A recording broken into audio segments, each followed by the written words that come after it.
در پاییز سال 1400 من با یک تور هیجانی و طبیعت‌گردی از گروه هوف کلاب برای عزیمت به دره کولچپ لرستان عازم شد. در این سفر 2 روزه قرار بود ما به دره کولچپ لرستان بریم و در اون دره پرش راپ سوینگ رو انجام بدیم. راپ سوینگ یک ورزش هیجانیه که در اون چند رشته طناب از دو طرف به 2 بخش مرتفع 2 کوه و میان دره وصل شدن. شخص ورزشکار توسط یک طناب فرعی که به صورت بسیار محکم به بخش میانی طناب‌های اصلی متصل شده از مکانی مرتفع و تقریباً هم سطح طناب‌های اصلی به پایین پرش میکنه.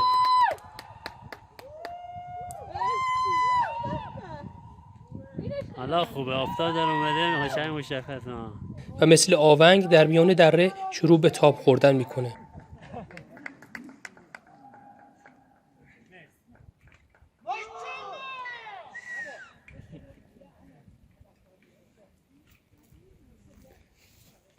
بارونم گرفت.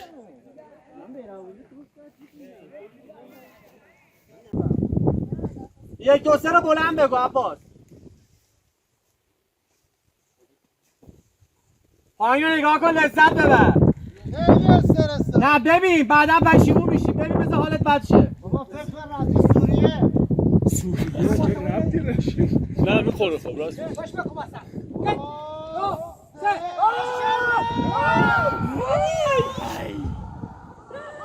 کجا رفت؟ چرا تو دوربین من در اومد؟ اونجاست. فارغ شد. آخیش. نه اوفش.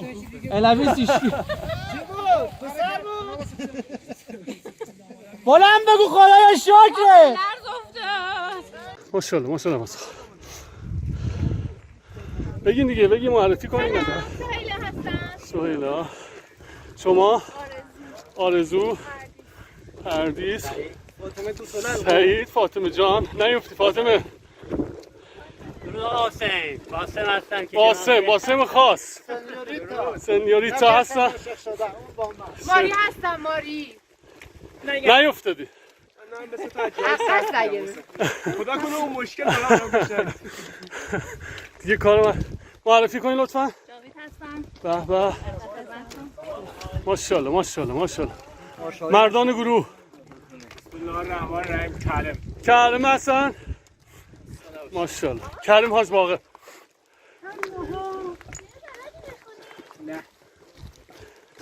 شما؟ شما معرفی میکنید خودتون خانم؟ بله سارا خانم. من دیدم اینا دارن این منم دنبالش میرم. ادامه بده ادامه. ماشاءالله ماشاءالله نفر آخر حسینم. ماشاءالله حسین همه اسمی دمت گرم.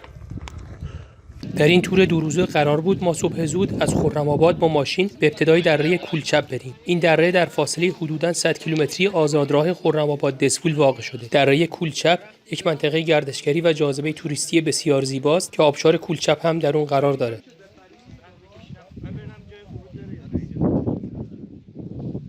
بعد از رسیدن به ابتدای دره و پارک خودروها با حدود 2 ساعت پیاده روی به محل کمپ و پرش رسیدیم. بعد از اون بچه‌های گروه شروع به باز کردن چادرهاشون و کمپ زدن کردند. من و 2 نفر دیگه چادر و وسایل کمپینگ نداشتیم و می‌خواستیم همون روز بعد از پرش برگردیم. به همین دلیل مربی گروه آقای کرم اللهی من رو نفر اول پرش گذاشت. من قبلا 3 مرتبه تجربه بانجی جامپینگ رو داشتم ولی این فرق می‌کرد و ارتفاع دره و محل پرش هم حدوداً 110 متر بود و این باعث شده بود من استرس داشته باشم. بعد از کمپ زدن آقای کرم اللهی بچه‌های گروه رو صدا زد تا توضیحات پرش رو ارائه بده. بعد از اون نوبت من بود که برای پرش آماده بشم. مربی من رو صدا زد و هارنس و کلاه ایمنی رو به من داد و کمک کرد تا بپوشم.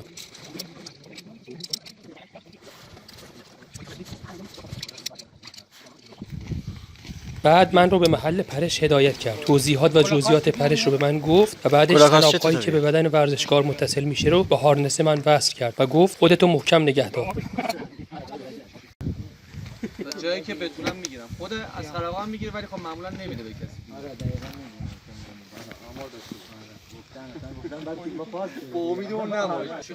نمیده. حسین نگاه پایین کن. نگاه کن.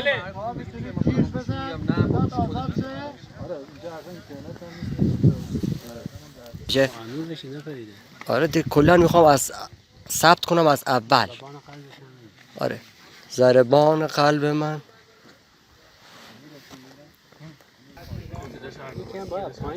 کمک مربی هم از پشت من رو محکم نگه داشته بود تا به طرف جلو کشیده نشه. آقای کرم اللهی بعد از چک نهایی طناب‌ها و میزان کشش و سفتی و شلی اونها پشت من اومد.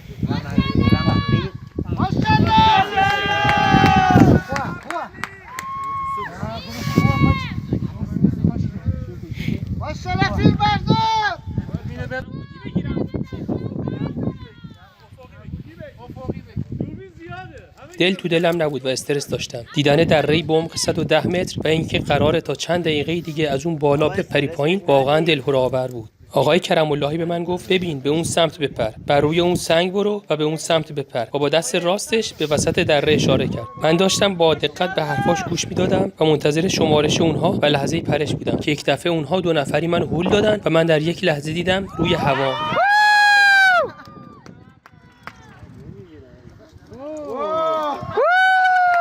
دیگه استرس تموم شده بود و من پریده بودم. صدای هوف باد تو گوشم پیچید و با شتاب بسیار زیادی به سمت پایین سقوط کردم و تاب خوردم.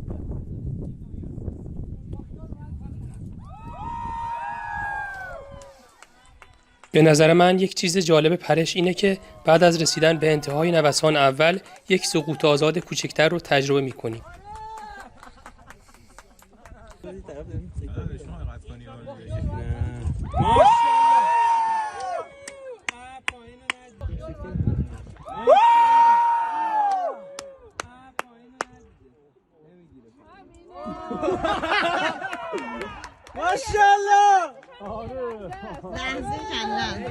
دیدن منظره دره و آبشار کولچپ در وسط زمین و آسمون و موقع تاب خوردن واقعا لذت بخش. بعد از چند بار تاب خوردن طبق دستور مربی عمل کردم و طناب‌ها شل شد و آروم به زمین رسیدم. یکی دیگه از کمک مربی‌ها هارنس رو از تنم در آورد. بعدش با خیال راحت و بدون استرس در محوطه کف دره مشغول گردش و لذت بردن از مناظر آبشار شدم. بعد با حدود 30 دقیقه پیاده روی دوباره به محل کمپ برگشتم. در حین پیاده روی بارون سیل‌آسایی در گرفت.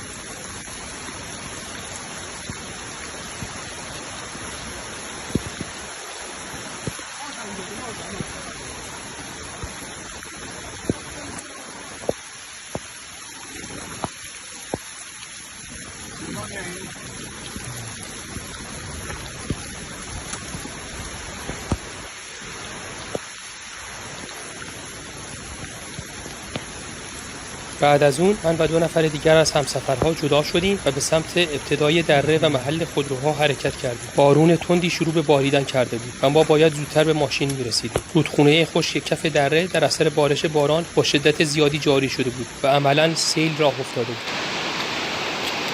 تنگه کولچپ با هر مشقتی بود به ماشین رسیدیم و این سفر خاطر انگیز رو به پایان بردیم. رودخونه‌ای که در راه رفت خشک بود، در اثر بارش باران سیلابی شد.